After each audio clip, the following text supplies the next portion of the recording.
Good morning students.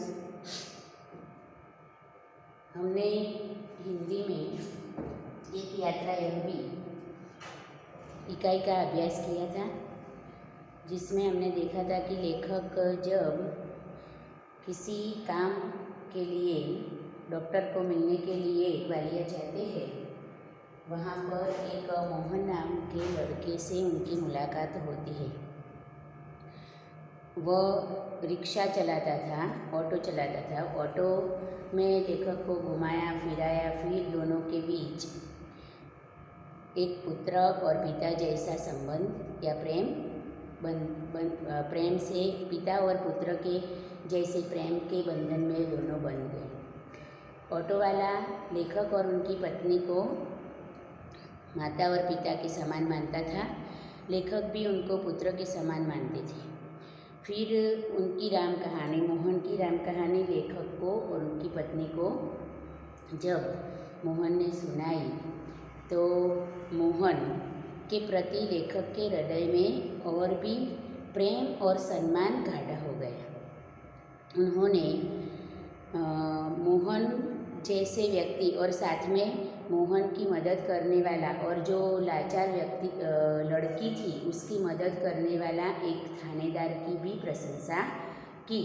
तो वह थानेदार जो एक कहते हैं कि थानेदारों का दिल कठोर होता है, किसी प्रकार की दया उनके हृदय में नहीं होती, लेकिन इस लड़की के बारे में उस थानेदार ने इतना सोचा और वे मोहन से उसकी शादी करवाने में मदद की। और ये सब बातें सुनकर उनको थानेदार के प्रति भी अत्यंत आदर का भाव जागृत हुआ लेखक के हृदय में। फिर मोहन जैसे लोग जब तक समाज में हैं तब तक नारी सम्मान को कभी ठेस नहीं पहुंच सकती। मोहन एक मध्यम वर्ग के परिवार से था, फिर भी उसके हृदय में नारी के प्रति इतना सम्मान देखकर लेखक उसकी बात सुनकर गदगद हो गए। और लेखक को लगा कि मोहन ने अपने निजी स्वार्थ को, अपने स्नेहीजनों को छोड़कर भी उस लड़की की मदद की जो बहुत मुसीबत में थी। तो अपनों से मुंह मोड़कर भी उसने उस लड़की से विवाह कर लिया। और इस तरह उसने जो अपनी राम कहानी सुनाई, ये कहानी सुनाने के बाद लेखक जब घर आए, मतलब वहाँ से विदाई ली, तब मोहन जैसे लोगों के माध्यम से उनके हृदय में नारी सम्मान का भाव और भी गाढ़ा हो गया। नारी सम्मान के लिए उनके हृदय में अत्यंत तीव्र भावना जागृत हुई। और हमें भी इस कहानी से यह सीख मिलती है कि समाज में हमें भी नारी का सम्मान करना चाहिए। किसी भी नारी को मदद करने से कभी हिचकिचाना चाहिए नहीं। चाहे हमें जितनी भी मुसीबतें उठानी पड़े तो हम उठाए, लेकिन नारी का सम्मान हमेशा करते रहे। नारी शक्ति महान, ऐसा सोचकर ये पूरा समाज यदि चलता रहेगा तो समाज में पुरुष और नारी दोनों को समान अधिकार प्राप्त होंगे। तो यहाँ पर हमने पूरी कहानी देखी थी। लेखक जब वहाँ से विदाई हो रहे थे, मतलब अपने घर आने की बात कर रहे थे, तब मोहन ने उन्हें स्टेशन तक छोड़ा और फिर कहा कि कभी कभी मुझे फ़ोन करते रहना, आपका नंबर तो मेरे पास है ही, मैं आपको फ़ोन करता रहूँगा। यदि फिर कोई कभी ग्वालियर आए तो मुझे अवश्य बुला लेना। इस तरह अत्यंत स्नेहवश मोहन अपनों को जैसे विदा कर रहा हो, ऐसा भाव विभोर लेखक को और उनकी पत्नी को विदाई देते समय हो गया था। अब उसके स्वाध्याय के बारे में हम देखें तो एक एक वाक्य में उत्तर दीजिए। लेखक को ग्वालियर क्यों जाना पड़ा? तो डॉक्टर को दिखाने के लिए लेखक को ग्वालियर जाना पड़ा। लेखक के न कहने पर भी ऑटो वाला उनका इंतज़ार क्यों करने लगा? क्योंकि ऑटो वालों को लेखक और उनकी पत्नी को होटल तक भी पहुंचाना था। वह उन्हें होटल तक भी पहुंचाना चाहता था, इसलिए लड़की ने मोहन से धुतियाते हुए क्या कहा? तो लड़की ने मोहन से धुतियाते हुए कहा कि मुझे बचा लो, मुझे बचा लो। मोहन लड़की से विवाह करने क्यों तैयार हो गया? तो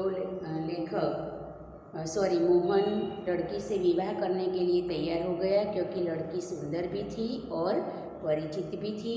शादी न करे तो उसकी ज़िंदगी बर्बाद हो सकती थी, इसलिए या उसकी ज़िंदगी खतरे में पड़ सकती थी, इसलिए उसने लड़की की ज़िंदगी को बचाने के लिए लड़की से विवाह करने के लिए वह तैयार हो गया।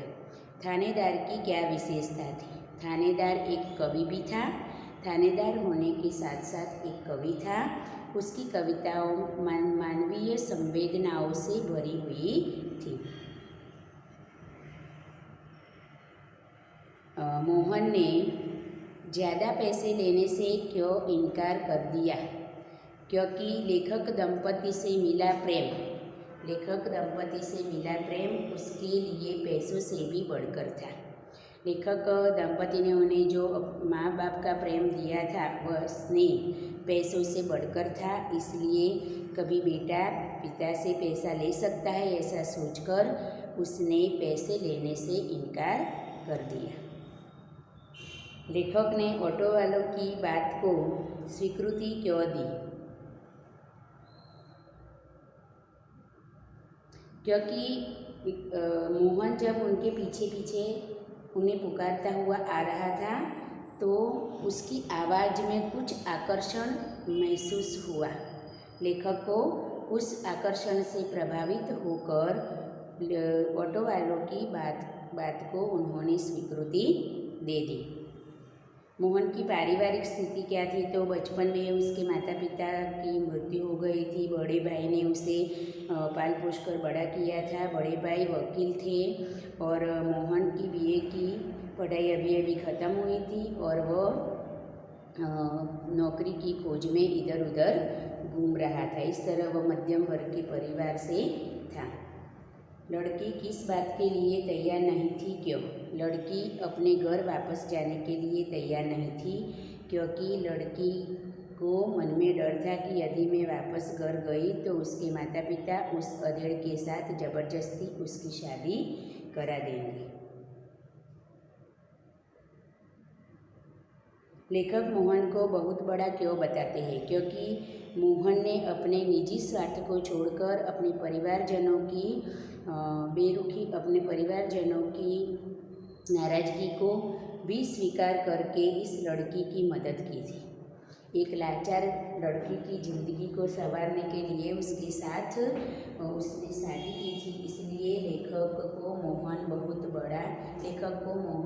मोहन को लेखक बहुत बड़ा बताते हैं। फिर विधान किसने किससे कहा और क्यों कहा? तो इससे विवाह करना प्रतिकर भी होगा और मानवीय भी।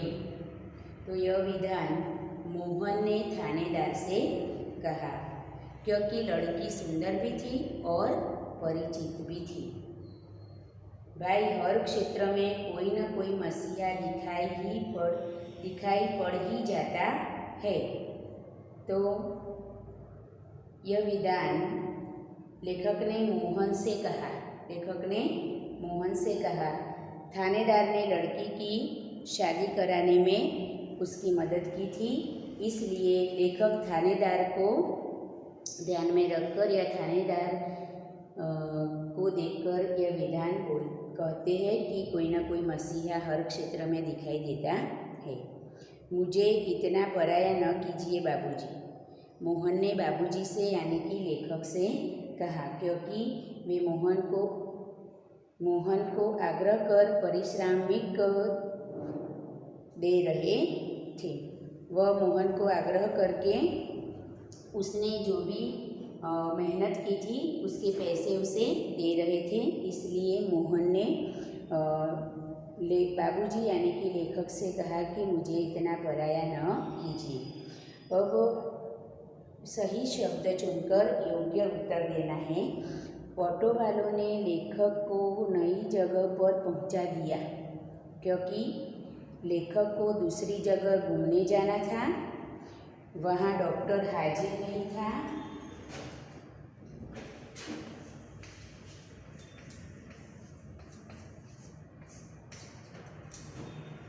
वहाँ डॉक्टर हाजिर नहीं था।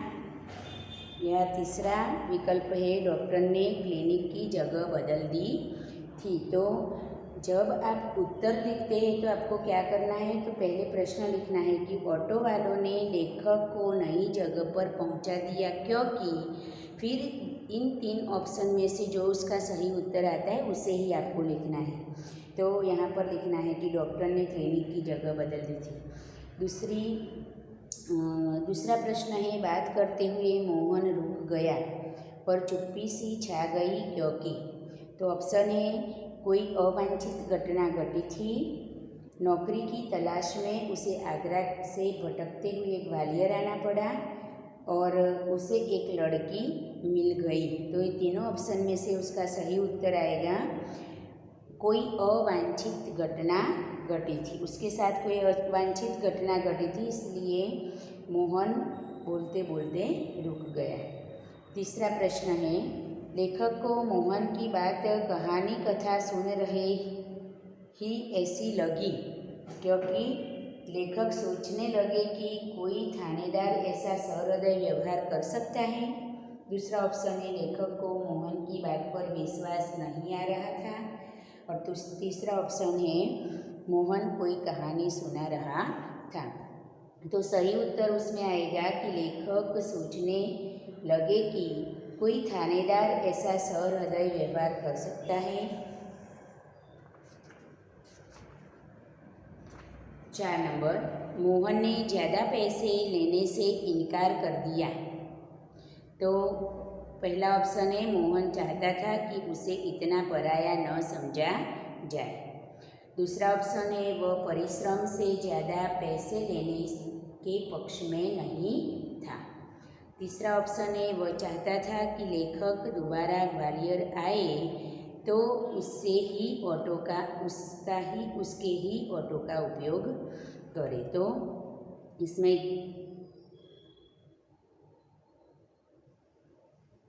मोहन चाहता था कि उसे इतना पराया न समझा जाए, वह सही उत्तर आएगा। अब मुहावरों के अर्थ। पाला पड़ना तो संबंध जुड़ना, असमंजस में पड़ना तो दुविधा में पड़ना, सोच विचार में पड़ना, और दामन थाम लेना तो आश्रय लेना। इस तरह आपको यह मुहावरों के अर्थ वाक्य में प्रयोग करना है। लेकिन आप लिखते समय एक गलती करते हैं, जो मैंने आपकी वर्कशीट चेक की है तब मुझे जो गलतियाँ नज़र आई है उसके बारे में भी मैं आपको बाद में बताती हूँ कि आप क्या क्या गलतियाँ करते हैं। पहले तो आप मुहावरों का अर्थ लिखकर जब वाक्य प्रयोग करने की बात आती है तब वाक्य प्रयोग करते समय आप मुहावरों का उपयोग करें। उसका अर्थ है, इसे हमें वाक्य में लाना नहीं है। तो जब मुहावरे का अर्थ देकर वाक्य प्रयोग कीजिए ऐसा प्रश्न जब आता है तब आपको उदाहरण के तौर पर मैं आपको समझाती हूँ कि असमंजस में पड़ना, सोच विचार में पड़ना। तो मुहावरा क्या है, असमंजस में पड़ना, उसका अर्थ क्या होता है, तो सोच विचार में पड़ना। तो आप जब वाक्य बनाते हैं तब आपको इस असमंजस में पड़ना यही शब्द का प्रयोग वाक्य में करना है। सोच विचार में पड़ना ये वाक्य उसका प्रयोग वाक्य में करना नहीं है। जैसे कि जब मैंने एक दुर्घटना सड़क पर हुई दुर्घटना को देखा तो उस समय मुझे क्या करना चाहिए या नहीं करना चाहिए, इसकी असमंजस में पड़ गया। असमंजस में पड़ गया जैसा वाक्य है उसी तरह उसमें क्रियापद का प्रयोग करना है। यहाँ पर असमंजस में पड़ना तो असमंजस में पड़ गया, आप वहाँ पर वाक्य को योग्य बनाने के लिए लिख सकते हैं। लेकिन आपको कौन से शब्द का प्रयोग करना है, तो असमंजस में पड़ना, सोच विचार में पड़ना, ये शब्द का प्रयोग करना नहीं, ये बात आपको ध्यान में रखनी है। दूसरी बात आपको बतानी थी कि आप जब ग्रामर में विरोधी शब्द, समानार्थी शब्द, फिर रिक्त स्थानों की पूर्ति, कर्तृवाचक संज्ञाएं, भाववाचक संज्ञा, ये सब जब लिखते हैं तो पहले कर्तृवाचक और भाववाचक संज्ञाओं में तो आप सही सीधा उत्तर लिख सकते हैं, लेकिन जब आप समानार्थी, विरुद्धार्थी ये सब लिखते हैं तो पहले शब्द लिखो फिर उसका आंसर लिखो सामने, पहले शब्द फिर बाद में उसका आंसर। फिर जब आपको रिक्त स्थान की पूर्ति करनी है तब भी पहला प्रश्न, फिर वहाँ पर रिक्त स्थान बनाना है और फिर उसका उत्तर इसमें लिखना है और उसमें उसके नीचे अंडरलाइन करनी है। तो इस तरह आप जब जवाब लिखेंगे तो क्या होगा कि चेक करते समय परीक्षक के पास यदि प्रश्न नहीं है फिर भी आपने इसमें क्या लिखा है, किस अनुसंधान में लिखा है, उसके बारे में वह सोचकर आपको आपने जो भी लिखा है उसका मार्क दे सकेगा। इसलिए आप सीधे सीधा, क्योंकि हर वक्त कभी कभी ऐसा होता है कि आप वर्कशीट के ऊपर उसका पहला पेज जो है वर्कशीट का वह नहीं लगाते या निकल गया है, तो प्रश्न क्या है वह सोचना पड़ता है, फिर आपने आंसर सही लिखा या गलत लिखा वो जानना पड़ता है। ये हम ऐसे ही चेक करके नहीं दे सकते, इसलिए आपको प्रश्न फिर बाद में उसका आंसर सामने इस तरह से लिखना है जिससे हमें बार बार प्रश्न पत्र में देखना न पड़े कि प्रश्न क्या है। फिर परीक्षा में भी जब भी आप कोई भी एग्जाम हो, जब उसमें भी आप लिखते हैं तो व्याकरण के प्रश्न इस तरह से आपको लिखने हैं। फिर आपने एक दूसरी गलती की है कि जो आपको कर्तृवाचक संज्ञा बतानी थी, तो कर्तृवाचक संज्ञाएं शब्द समूह से बनती है, ये आपको याद रखना है। शब्द समूह वीरू, तो जो डरपोक है उसे, तो भयंकर एक शब्द, इस बार हमने जो कर्तृवाचक संज्ञाएं वर्कशीट नंबर 5 में ली थी उसमें भयंकर शब्द था, तो भयंकर जो दिल में भय पैदा करता है ऐसा, तो उसे भयंकर, जो सेवा करता है तो सेवक। तो इस तरह जो शब्द समूह से बनती है ऐसी कर्तृवाचक संज्ञा आपको वाक्य में से खोज कर लिखना है। तो एक बात आपको यह भी ध्यान में रखनी है, इस बार आपने बहुत सारी गलतियाँ की है वर्कशीट में, आगे ये गलतियाँ फिर से न करें इसलिए मैं आपको बता, जिसने भी की है, किसने की है वो मुझे पता नहीं है, लेकिन मैंने जो वर्कशीट चेक की है उसमें ये सारी गलतियाँ मुझे नज़र आई है, तो मैंने आपको बता दिया। यदि इस तरह की गलतियाँ जो कोई करता है तो उसे सुधारें।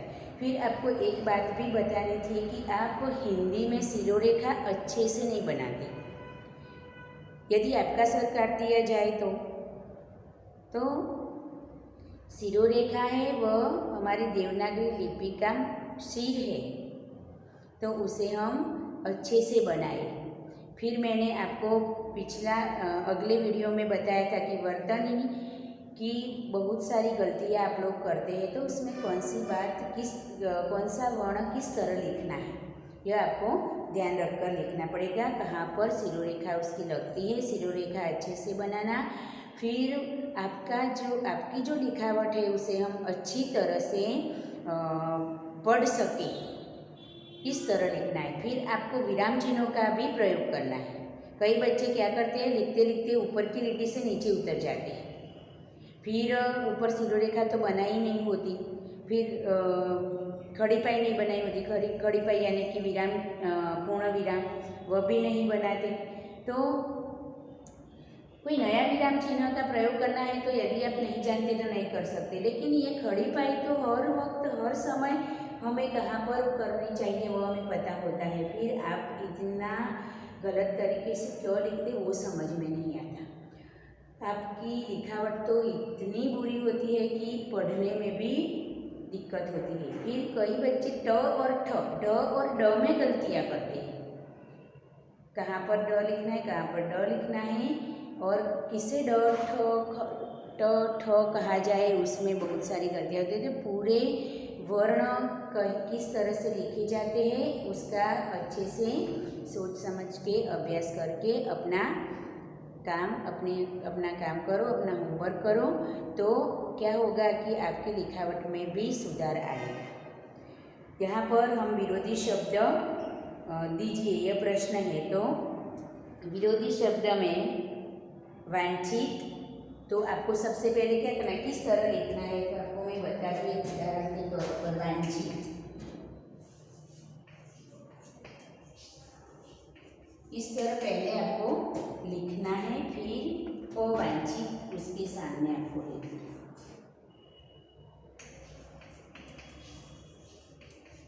इस तरह आपको अच्छे से उसका विरोधी शब्द, जिससे प्रश्न परीक्षक के पास यदि प्रश्न पत्र नहीं होता फिर भी वह आपने यह उत्तर सही लिखा है यह उसे पता चल जाएगा और आपको पूरे मार्क्स मिलेंगे।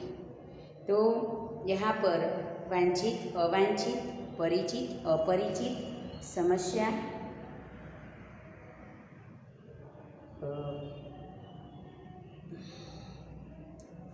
उलझन, समाधान, समस्या का समाधान, संतोष, असंतोष, प्रीति, नफरत और शोषण, तो अशोषण। यहाँ पर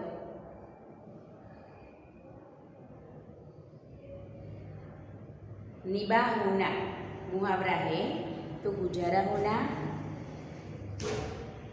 मैं कुछ मुहावरों के अर्थ आपको दिखाती हूँ।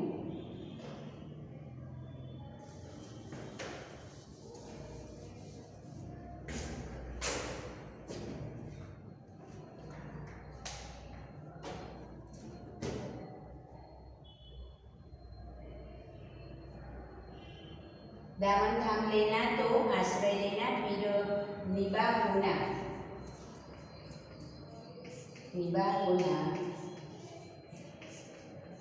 गुजारा होना,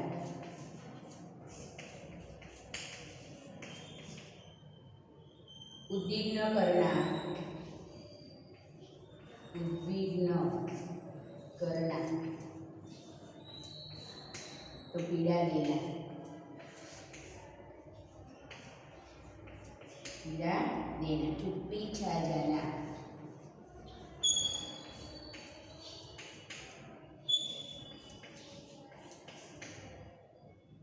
खामोशी आ जाना,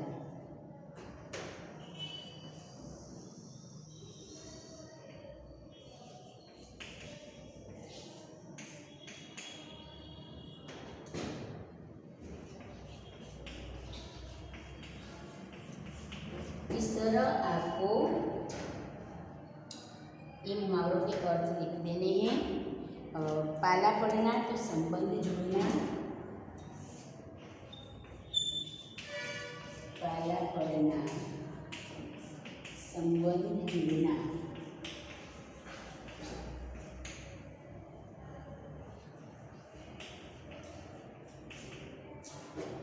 उलझन में पड़ जाना,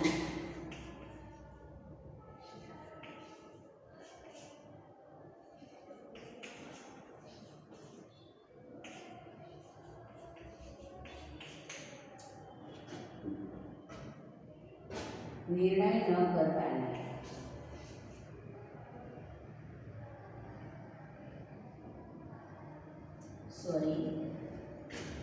असमंजस में पड़ना, उसका मतलब होगा उलझन में पड़ना। असमंजस में पड़ना, उलझन में पड़ना, सोच विचार में पड़ना, असमंजस में पड़ना, तो निर्णय न कर पाना,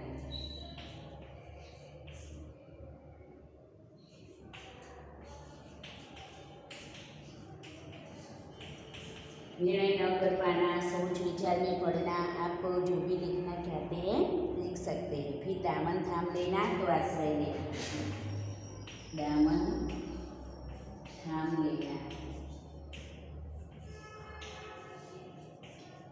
आश्रय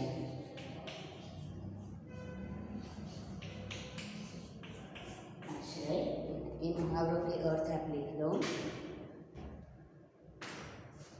होमवर्क में आपको मुहावरों के अर्थ तैयार करने हैं। फिर मुहावरों के अर्थ के बाद प्रश्नों के छोटे छोटे प्रश्नों के उत्तर भी तैयार करने हैं।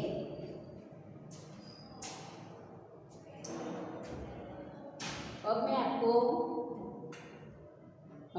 ये एक यात्रा, यह भी इसके आधार पर आप एक निबंध लिख सकते हैं कि मेरा यादगार प्रवास या मेरी स्मरणीय यात्रा।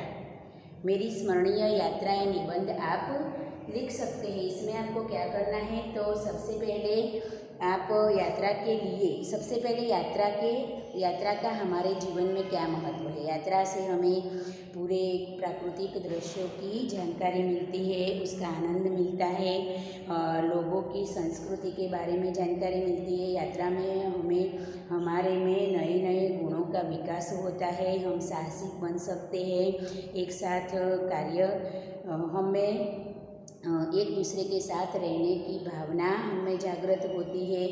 यात्रा से हमें जो भी लाभ मिलते हैं या हमारे जीवन में यात्रा का क्या महत्व है, उसके बारे में सबसे पहले हमें पहले पैराग्राफ में लिखना है। फिर बाद में हमने जो यात्रा की थी, हमारे जीवन में हम कई यात्राएं करते हैं, उसमें से किसी एक यात्रा, तो शुरुआत कहाँ से करेंगे कि हम हर दिवाली की छुट्टियों में या गर्मी की छुट्टियों में कहीं ना कहीं अपने परिवार के साथ या मित्रों के साथ घूमने जाते हैं। इस साल में इस जगह पर गया था। इस तरह आपको दूसरे पैराग्राफ की शुरुआत करनी है और फिर उसमें आप कब गए थे, किसके साथ गए थे और वहाँ अपने घर से निकलकर वहाँ पहुँचे, वहाँ जब भी जो जगह पर आपके मुलाकात ली है वो सारी जगह पर आपने क्या क्या देखा और उसमें आपको कैसा अनुभव हुआ, ये सारी बात इसमें आप लिख सकते हैं। फिर आपको क्या करना है, तो उसमें सबसे अधिक यादगार प्रसंग आपका कौन सा रहा, उसके बारे में आप विस्तार से लिख सकते हैं। तो इस तरह आपको मेरी स्मरणीय यात्रा, ये निबंध आप अच्छे से लिख सकते हो। तो आपको यह निबंध लिखना है कि मेरी स्मरणीय यात्रा, और साथ में एक भी बात आज के होमवर्क में आपको ये प्रश्नों के उत्तर तैयार करने हैं और ये स्वाध्याय के प्रश्नों के उत्तर तैयार करने हैं। ये मुहावरे तो आपने अपनी नोटबुक में लिख लिए होंगे, तो उसके अर्थ भी तैयार करने हैं। और साथ में आपको होमवर्क में मैं आज आपको यह मेरी स्मरणीय यात्रा निबंध देती हूँ, तो आपको ये निबंध लिखना है और लिखने का प्रयास करना है। किसी और की यात्रा को हमें देखकर या लिख देना नहीं है, लेकिन हमारी खुद की जो यात्रा है उसके यादगार संस्मरण, उसके यादगार प्रसंगों को हमें लिखने का प्रयास करना है। तो मैं आशा रखती हूँ कि आप अच्छे से अपनी स्मरणीय यात्रा का निबंध लिखोगे, मुझे पूरी आशा है। Okay, thank you.